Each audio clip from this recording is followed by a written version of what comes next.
오늘 말씀 제목 함께 따라해 보실까요? 듣는 신앙에서 살아내는 신앙으로. 듣는 신앙에서 살아내는 신앙으로. 사랑하는 성도 여러분, 오늘날 우리는 하나님 말씀을 언제 또 어디서나 들을 수 있는 시대에 살고 있습니다. 유튜브를 켜기만 해도 수많은 교회 또 수많은 목사님들의 말씀이 핵심만 짧게 정리가 돼서 간결하게 나오고요. 운전하면서 이동 중에 라디오를 틀어야겠다는 마음만 먹으면 설교가 어느 때나 들립니다.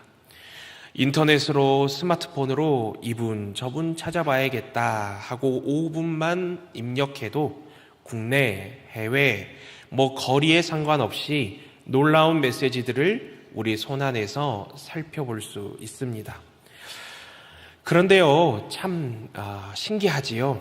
아이러니하게도 그 어느 때보다 말씀이 이렇듯 폭포수처럼 쏟아지고 폭포수처럼 찾아 들을 수 있는 시대인데도 말씀을 가장 많이 듣는 시대가 도리어 가장 적게 변화하는 시대가 되었습니다. 많이 듣는데 언제나 들을 수 있는 이 충만한 환경에 놓여 있는데 변화가 없다는 거예요. 많이도 배우는데 마음만 먹으면 듣고 보고 배울 수 있는 콘텐츠들이 주어져 있는데 삶이 달라지지 않는다는 거예요. 많이 안다고 생각했는데 어찌된 일인지 그것이 행동으로 이어지지 않더라는 것입니다. 야고보 사도는 아이러니한 이 현실을, 그리고 어쩌면 아프다 말할 수 있는 이 현실을 정확하게 짚어 이야기하고 있습니다. 야고보가 말하려는 것이 무엇이었습니까?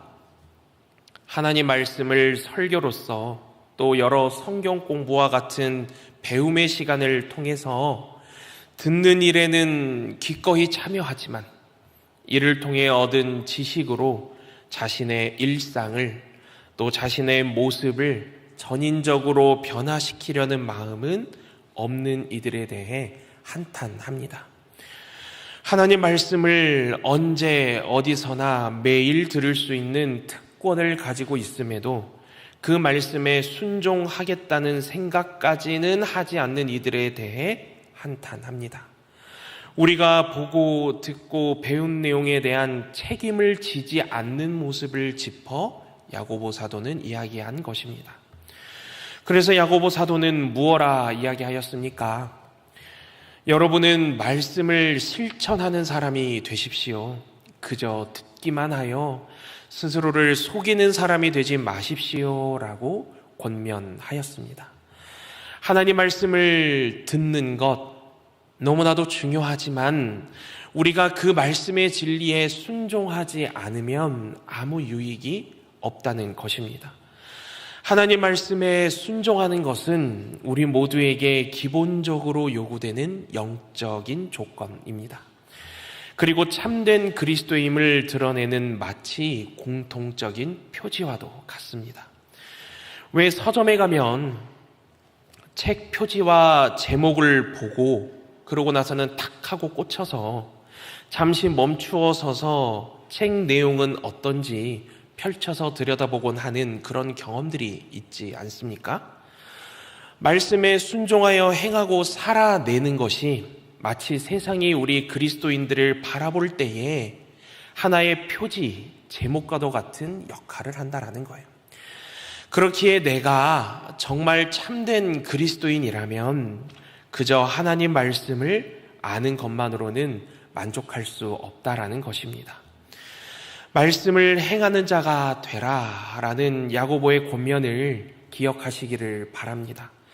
야고보가 말하는 그리스도인은 하나님 말씀을 듣고 배울 뿐 아니라 그 말씀의 가르침을 신실하게 따르며 지속적으로 순종하는 일에 자신을 들여 헌신하는 사람입니다. 주 여호와 하나님 말씀의 빛에 비추어 실제로 어떻게 살아가고 있는지를 중요하게 생각하는 사람입니다. 오늘 하루를 그리스도인의 정체성을 가지고 살아가는 우리에게 동일하게 선포되는 중요한 권면인 것입니다. 우리 모두 스스로 잠시 야고보 사도의 마음을 가졌다라고 생각하시고 앞뒤 좌우로 이렇게 한번 권면해 볼까요? 스스로를 속이는 사람이 되지 맙시다. 네, 저를 보고 저에게 눈으로 레이저를 쏘며 이야기하시는 분이 계신데 한 번 더 이렇게 권면해 보겠습니다. 하나님 말씀을 행하는 사람이 됩시다. 사랑하는 성도 여러분, 우리 성도님들의 입술의 고백처럼 또 이 야고보의 이 권면을 통하여서 몇 가지 질문해 보셨으면 좋겠습니다. 나는 어떤 신앙을 가지고 있는가? 나는 말씀을 듣는 사람인가, 행하는 사람인가? 나는 스스로를 속이고 있는가? 아니면 진짜 변화되는 사람이 되고 있는가? 스스로 질문해 보시기를 바랍니다. 이 세 가지의 질문을 계속해서 스스로 던져보시고 또 되뇌어 보시면서 듣는 신앙에서 살아내는 신앙으로 나아가기 위한 세 가지의 소주제를 한 가지씩 나누며 이 시간 우리 성도님들의 삶에 제안 드리고자 합니다. 그리하여 우리의 모두의 신앙이 날로 깊어지고 우리의 착각과 교만이 깨어지고 우리의 삶이 실제적인 변화로 이어질 수 있기를 이 시간 주님의 이름으로 간절히 축원드립니다. 듣는 신앙에서 살아내는 신앙으로 나아가기 위한 그 첫 번째 소주제는요, 본문 22절부터 24절 말씀까지 해당하는데요. 함께 화면을 보며 그 첫 번째 소주제를 읽어볼까요? 시작! 말씀을 듣기만 하는 신앙은 스스로를 속이는 신앙이다. 본문 22절 말씀입니다. 야고보서에서 야고보 사도가 말하려는 핵심 주제 내용이 이 22절 말씀에 들어가 있는데요. 함께 읽어볼까요? 시작! 너희는 말씀을 행하는 자가 되고 듣기만 하여 자신을 속이는 자가 되지 말라. 아멘. 행함 없는 신앙이 가진 위험성이 얼마나 큰지를 깨닫고 이를 조심하며 경계하라는 것입니다. 옛날에 어떤 무사가, 검객이라고도 하지요. 어떤 무사가 집에다가 자기 칼을 놔둔 채 밖으로 외출을 나왔다가 강도를 만났다고 합니다. 칼을 든 강도가 있는 것을 다 내놓아라 라고 하자 이 무사는요, 강도가 귀여웠나 봐요. 네 이놈, 내가 누군 줄 아느냐? 나는 무사다 라고 소리를 쳤다라고 합니다. 강도는 웃으면서 네가 누구냐고? 무사냐고? 잠시 후면 너는 나한테 네가 가진 걸 다 내놓을 사람이지 난 모르겠어. 강도가 이렇게 조롱을 했다라는 거예요.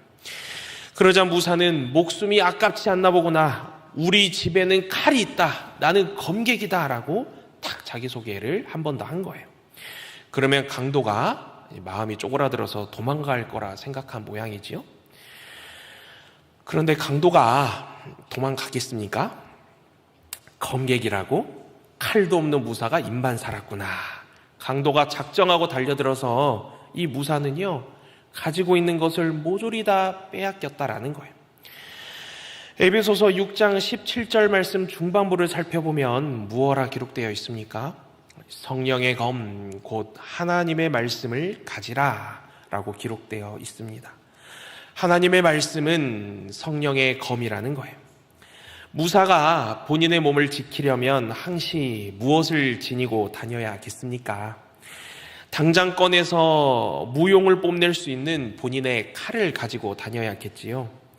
마찬가지로 하나님 말씀을 깨달았는데 나 하나님 말씀 알고 있다고 생각했는데 정작 삶에 적용하지 못하는 성도는요, 집에 칼을 놔두고 외출한 검객과도 같습니다. 듣기만 하는 사람의 세 가지 특징이 있다고 합니다. 듣기만 하는 사람의 세 가지 특징, 첫 번째는요, 감동은 받지만 변화는 없다라고 합니다. 두 번째로 말씀을 아는데 순종하지는 않는다고 합니다. 세 번째로 은혜는 말하지만 행함이 없다라고 합니다. 이것이 듣기만 하는 사람의 세 가지 특징이라는 거예요. 우리는 종종 착각합니다. 많이 들으면 믿음이 자연스레 쑥쑥 자랄 것이라고 착각합니다. 감동을 받으면 변화가 의뢰이 잘 찾아올 것이라고 착각합니다.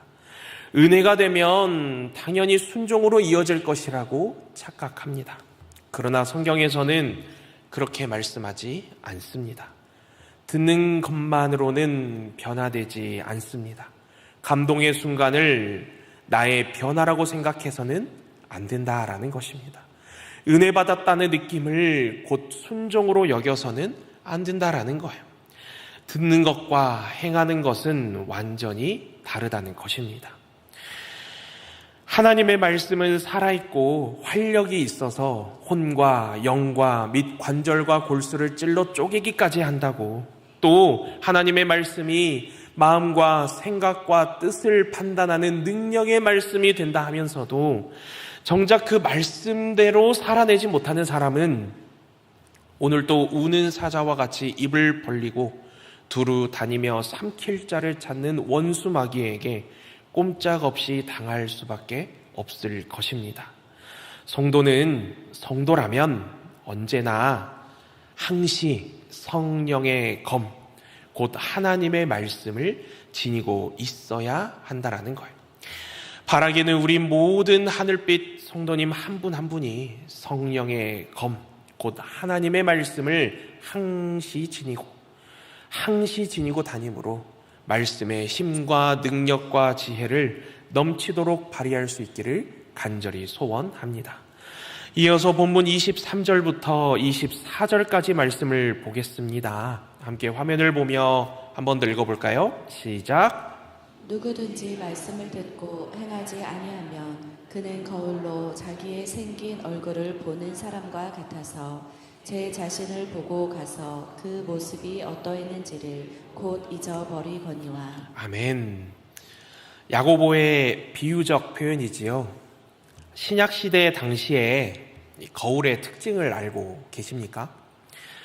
이 당시 거울은요, 되게 잘 다듬어진 청동이나 노수로 만들어졌다라고 합니다. 일부 부유한 계층의 경우에는 금이나 은으로 제작한 거울을 살 수도 있었지요. 그러나 비싼 금은으로 제작된 거울이라 하더라도 오늘날 우리가 흔히 보는 유리로 만든 거울에 비하면 원시적인 수준이었습니다. 그렇기에 그 당시 청동이며 노시며 금은으로 만들어진 그 거울들은요, 그 앞에 서면은 선 사람의 모습이 선명하고 뚜렷하지 않았습니다. 흐릿하고 왜곡된 형태로 비추어졌다라는 거예요. 하지만 거울의 방향을 주의 깊게 돌리면서 최상의 각도를 이렇게 찾아내면 그 앞에 선 사람은 마침내 어느 정도 정확한 자신의 모습을 볼 수 있었다고 합니다. 지금 본문 23절에서 24절까지 말씀에서 야고보가 염두에 둔 것도 바로 이런 거울의 특징입니다. 거울 앞에 선 사람은 끈기 있고 세심한 관찰을 통해 자신의 실제 모습을 발견할 수 있었다라는 거예요. 이러한 모습과 자세가 필요함을 역설한 것입니다. 성도 여러분, 아침에 출근 준비를 하거나 혹은 외출 준비를 할 때면 누구나 자연스럽게 거울을 보지 않습니까? 어머, 거울을 자세히 보았더니 얼굴에 지저분한 게 묻어 있어요. 못 보았던 머리카락 몇 개가 하늘로 솟아 있습니다. 양치를 하여 깨끗하다 생각했는데 자세히 보니 치아에 이물질이 끼어 있는 게 발견이 되었어요. 그러면 어떻게 합니까? 확인이 되었는데도 그냥 그대로 나가는 사람이 있을까요? 그렇지 않지요. 거울을 보고 확인이 되었다면 누구나 필시 당연히 고치려 할 것입니다. 그 즉시 얼굴에 지저분한 것을 지워내고, 그 즉시 하늘로 솟은 머리를 정돈하고, 그 즉시 치아에 낀 이물질을 빼내려 노력할 것입니다. 문제는요, 우리가 하나님 말씀을 거울처럼 보지 않는다는 것입니다. 말씀을요, 마치 영적 셀카처럼 본다는 거예요. 셀카의 특징이 무엇입니까? 셀프 카메라죠. 셀카의 특징. 마음에 안 들면 찍어놓고 지웁니다. 계속해서 지워요. 100장을 찍고 99장을 지웁니다. 있는 그대로 보려 하지 않습니다. 좋은 각도로만 보려 하고요. 마음에 드는 구절만 보려 하고요. 나에게 위로되는 부분만 보려 한다라는 것입니다. 하나님 말씀은요, 우리의 삶을 보정하라고, 고치라고, 좀 바꾸어 보라고 주신 평생의 거울과도 같습니다. 이를 통해 하나님은 우리에게서 말씀을 얼마나 알고 있느냐를 보시는 것이 아니라 말씀으로 순종의 열매를 얼마나 맺느냐를 보신다라는 것입니다. 우리 모든 하늘빛 성도님들이 말씀으로 순종의 열매를 풍성히 맺을 수 있기를 간절히 소원합니다. 그런가 하면 거울에 또 다른 특징이 있습니까? 또 다른 특징이 있습니다. 그것이 무엇입니까? 그것이 어떤 이유에서든지 불구하고 거울 앞에 선 그 사람이 자신을 살펴보기를 그치고 떠나갈 때에 그 사람은 분명히 거울을 보며 문제가 있다 여겼던 부분들을 거울을 떠나가면서 금세 잊고 만다는 것입니다. 분명히 내 눈으로 방금 거울을 통해 이거 왜 이렇게 되어 있어? 라고 확인을 했는데 머릿속으로는 고쳐야 한다라고 생각하고 심각하다고 여겼는데 나중에 해야지. 출근해야 돼. 바빠 죽겠어. 이따가 할 거야. 지금 안 해도 돼. 뭐 아무렴 어때? 라고 여기며 미래에 나에게 맡겨놓고는 그새 다 뿔뿔이 흩어지듯이 다 잊어버리고 만다라는 것입니다. 하나님 말씀을 들여다보다 보면 우리의 마음이 찔릴 때가 있지요. 그 속에서 발견한 진리를 자신의 삶 속에 찔렸음에도 불구하고 적용하지 않는 사람은요, 이처럼 거울 속에 비친 자신의 모습을 확인했음에도 금세 잊어버리는 모습과도 같습니다. 처음에는 찔리는 그 순간에는 말씀 안에서 자신의 죄가 얼마나 무서운 악행인지를 헤아리게 되고요.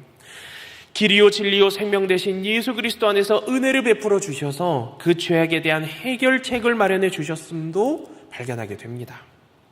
그럼에도 불구하고 마치 이런 진리를 처음부터 전혀 마주하지 못했고 발견한 적도 없었다라는 듯이 이전의 모습과 요만큼의 차이도 느껴지지 않을 정도로 자신의 삶의 방식을 계속해서 고집해 나가는 것은 거울 속에 비친 자신의 모습을 금세 잊어버리는 모습과도 같음을 야고보는 강조한 것입니다.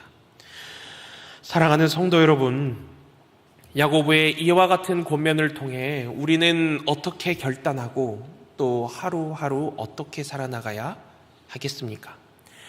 언제 어디서나 무엇을 하든지 항시 성령의 검, 곧 하나님의 말씀을 지니고 살아가십시오. 하나님의 말씀을 날마다 즉시 내 삶에 적용하며 즉시 말씀대로 살아내고 즉시 말씀대로 실천하려는 그 끊임없는 영적인 씨름과 몸부림을 통해서 말씀에서 우러나오는 힘과 능력과 지혜를 넘치도록 맛보고 발휘하십시오. 이를 통해 하나님 마음을 종국에는 시원케 해드리며 날마다 기쁘시게 해드리며 말씀의 열매를 풍성히 하루하루 맺어가는 저와 여러분 될 수 있기를 이 시간 주님의 이름으로 간절히 축원드립니다. 다음으로 듣는 신앙에서 살아내는 신앙으로 나아가기 위한 두 번째 소주제는요, 본문 25절 말씀에 해당하는데요. 함께 화면을 보며 두 번째 소주제 함께 읽어볼까요? 시작. 말씀을 행할 때 영혼은 자유로워지고 진짜 복이 임한다. 본문 25절 한 구절 말씀 제가 봉독해 드립니다. 자유롭게 하는 온전한 율법을 들여다보고 있는 자는 듣고 잊어버리는 자가 아니요 실천하는 자니 이 사람은 그 행하는 일에 복을 받으리라. 아멘.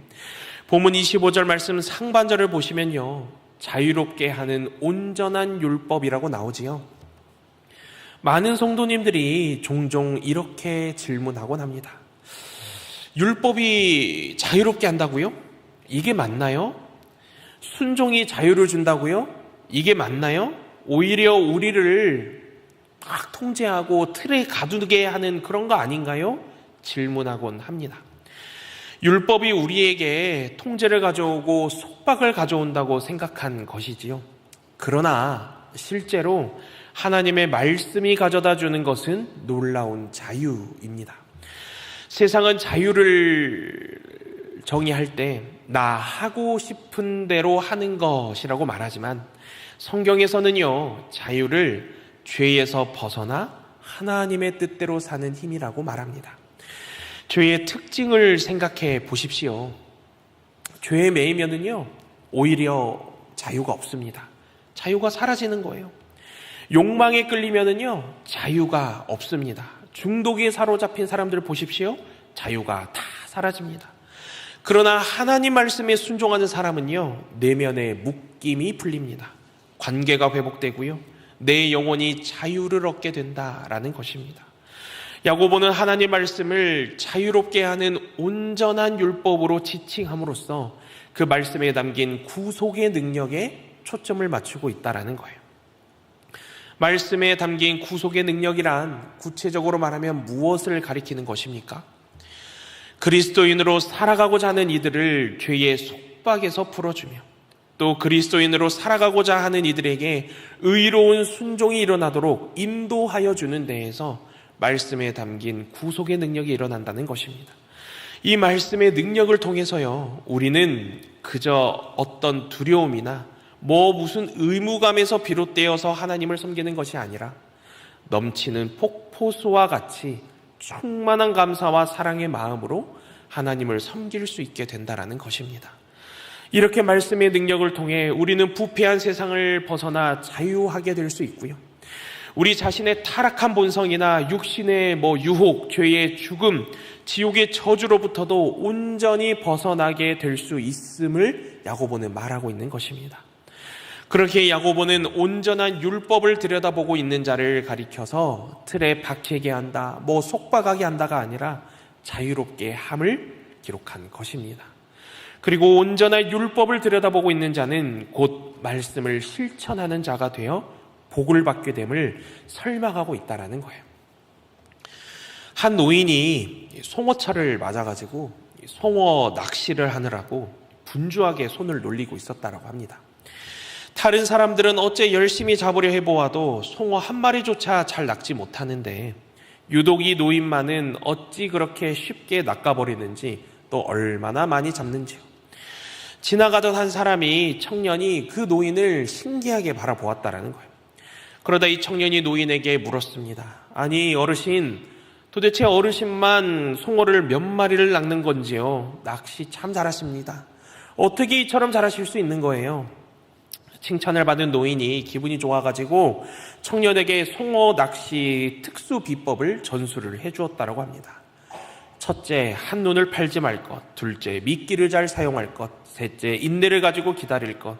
넷째, 적당한 기회가 왔을 때는 절대로 기회를 놓치지 말 것.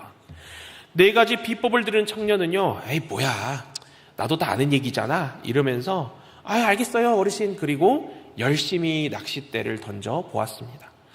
떡밥도 주고 지렁이도 뿌리고 나름 열정으로 해보았다는 거예요.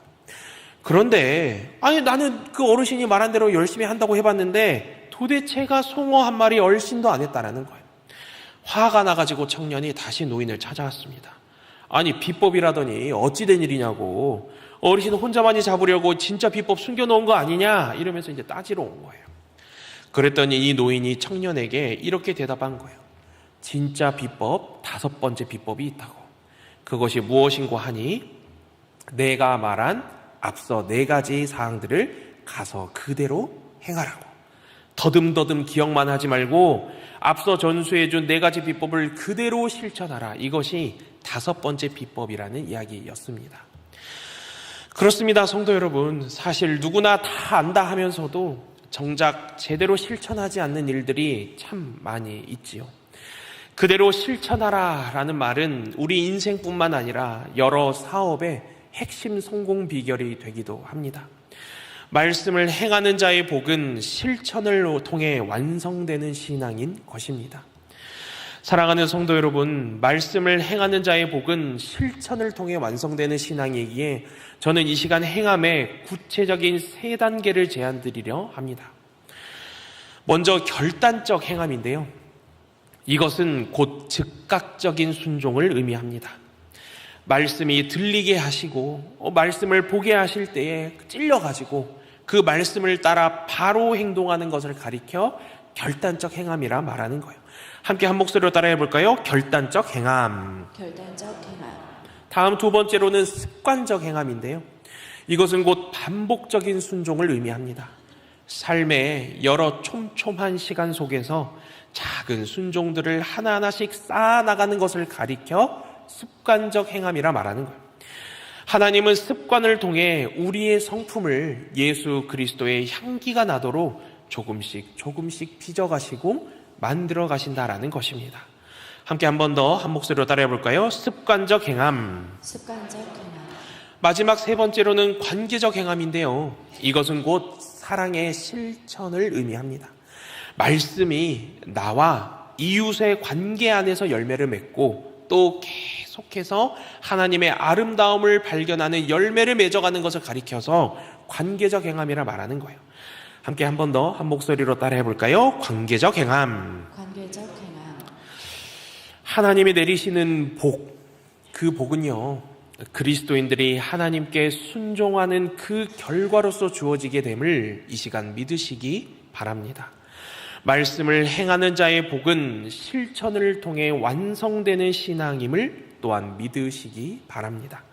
말씀이 들리게 하시고 말씀을 보게 하실 때에 그 말씀을 따라 바로 행동하는 결단적 행함을 이루어가므로, 그리고 삶의 여러 촘촘한 시간 속에서 작은 순종들을 하나하나씩 쌓아가는 습관적 행함을 이루어가므로, 그리고 말씀이 나와 이웃의 관계 안에서 열매를 맺어가고 또 계속해서 하나님의 아름다움을 발견하는 그 열매를 맺어가는 관계적 행함을 이루어감으로 말미암아 말씀을 행하는 자의 복을 풍성히 누려가는 저와 여러분 될 수 있기를 이 시간 주님의 이름으로 간절히 축원드립니다. 다음으로 듣는 신앙에서 살아내는 신앙으로 나아가기 위한 마지막 세 번째 소주제는요, 본문 26절에서 27절까지 말씀에 해당하는데요. 함께 화면을 보며 세 번째 소주제를 읽어볼까요? 시작! 참된 경건은 말뿐만이 아니라 사랑과 거룩함이 균형을 이루는 삶이다. 먼저 본문 26절 말씀입니다. 제가 봉독해 드립니다. 누구든지 스스로 경건하다 생각하며 자기 혀를 재갈 물리지 아니하고 자기 마음을 속이면 이 사람의 경건은 헛것이라. 아멘.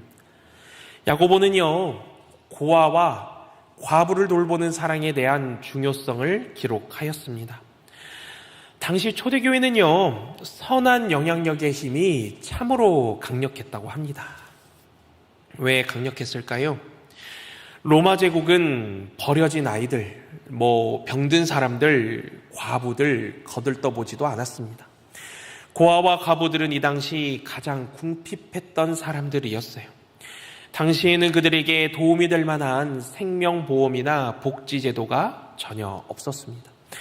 또 고아와 과부 모두 일자리를 구하기가 사회 통념상 너무나도 어려웠습니다.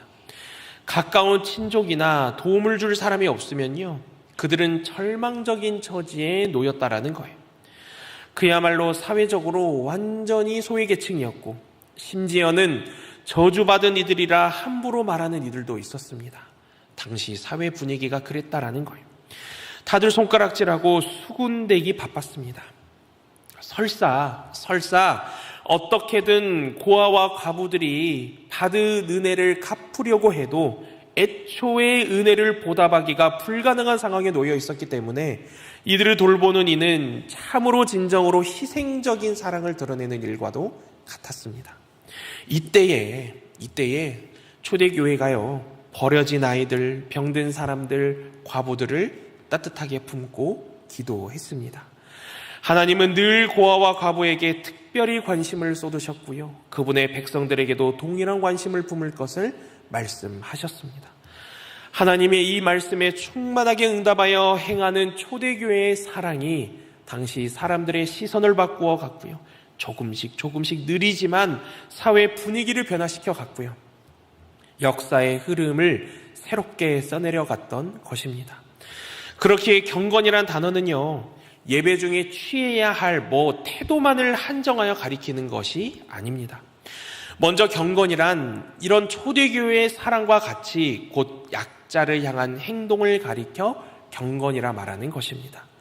참된 기독교는 그리스도인들이 어려움에 처한 형제자매들을 사랑으로 돌보는 일을 통해 비로소 나타나는 것임을 굳게 믿었다라는 거예요. 이들을 돌보는 것이 참된 경건임을 야고보는 그래서 말하고 있다라는 것입니다. 또한 경건은요, 사랑과 더불어서 거룩함을 가리켜 말하기도 합니다. 흔히 세상의 것에 빠졌다, 새 속에 물들었다라는 표현 많이 들어보셨지요? 새 속에 물든다는 것은 무엇을 가리켜 말하는 것입니까? 성공이 기준이 되는 삶, 물질, 돈이 판단 기준이 되는 삶, 욕망과 비교가 삶을 지배하는 삶, 죄를 죄로 보지 않는 삶을 가리켜 새 속에 물들었다 말할 수 있겠지요. 이때의 경건은요, 세상 속에서 살지만, 이런 너무나도 뼈아픈 세상 속에서 살지만 세상과는 다른 가치로 사는 삶을 가리킵니다. 어떠한 도덕적이거나 어떠한 영적인 타협 없이 하나님 말씀을 자신의 삶 속에 오롯이 적용하는 것입니다. 오직 거룩하고 오직 순수하여서 사랑에 담긴 일들, 정직하고 진실하며 올바른 일들만을 행하고 말하기를 갈망하는 것이 경건이라는 거예요. 그렇기에 경건은요, 사랑으로만 치우쳐 설명할 수는 없습니다. 반대로 경건은요, 거룩함에만 치우쳐서도 경건이라 말할 수는 없습니다. 사랑만 있고 거룩함이 없잖아요? 그러면 경건은 곧 감정적인 종교가 됩니다.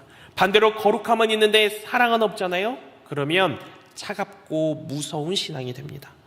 사랑과 거룩 모두 있어야 한다는 거예요. 그것이 경건이라는 것입니다. 하나님의 약자를 돌보는 따뜻한 사랑과 이와 더불어 세상과 구별되는 거룩함을 모두 가진 사람을 참된 경건을 가진 사람으로 부르고 계십니다. 여기 우리 모든 하늘빛 성도님 한 분 한 분이 다 참된 경건을 가진 사람 되어서 하루하루 살아가야 하지 않겠습니까? 저는 우리 성도님들이 사랑에만 치우쳐서 감정적인 종교인이 되지 않았으면 좋겠습니다. 반대로 거룩함만 남아서 차갑고 무서운 신앙으로 빚어지지도 않았으면 좋겠습니다. 충만한 사랑과 거룩한 모습 모두 갖추어서 하나님이 인정하시는 참된 경건의 삶으로 나아가는 저와 여러분 될 수 있기를 이 시간 주님의 이름으로 간절히 축원드립니다. 사랑하는 성도 여러분, 말씀을 마치려 합니다. 듣는 신앙에서 살아내는 신앙으로 나아가기 위한 세 가지의 소주제, 야고보서 오늘 본문 말씀을 통해 함께 나누며 권면드렸습니다. 첫 번째가 무엇이었지요? 말씀을 듣기만 하는 신앙은 스스로를 속이는 신앙입니다. 두 번째가 무엇이었지요? 말씀을 행할 때 영혼은 자유로워지고 진짜 복이 임합니다. 또 세 번째가 무엇이었지요? 참된 경건은 말뿐만이 아니라 사랑과 거룩함이 균형을 이루는 삶입니다. 사랑하는 성도 여러분, 우리는 그리스도인입니다. 그리스도인은 말씀 소비자가 아니라 말씀 실천자로서 살아가야 합니다. 너희는 말씀을 행하는 자가 되고 듣기만 하여 자신을 속이는 자가 되지 말라는 야고보의 권면을 마음에 새기고 또 새겨야 합니다. 이를 위해 먼저는 하나님의 말씀을 날마다 즉시 내 삶에 적용하며 즉시 말씀대로 살아내고 즉시 말씀대로 실천하려는 끊임없는 영적인 씨름과 몸부림을 치시기를 이 시간 간절히 소망합니다. 또한 하나님이 내리시는 복은 그리스도인들이 하나님께 순종한 결과로서 주어지게 됨을 이 시간 믿으시기 바랍니다. 말씀을 행하는 자의 복은 실천을 통해 완성되는 신앙임을 믿으시기 바랍니다. 경건에 있어 충만한 사랑과 거룩한 모습, 이 양날개를 모두 갖추어서 하나님이 인정하시는 참된 경건의 삶으로 나아갈 수 있기를 이 시간 간절히 소망합니다. 지금까지 듣기만 하였던 신앙에서 이제는 살아내는 신앙으로, 활력 있는 신앙으로, 하나님이 원하시는 그 모습을 행하며 살아내는 신앙으로 하나님 앞에 우리의 삶 전부를 하나하나 정결하고 온전하게 올려드리는 저와 여러분 될 수 있기를 이 시간 주님의 이름으로 간절히 축원드립니다.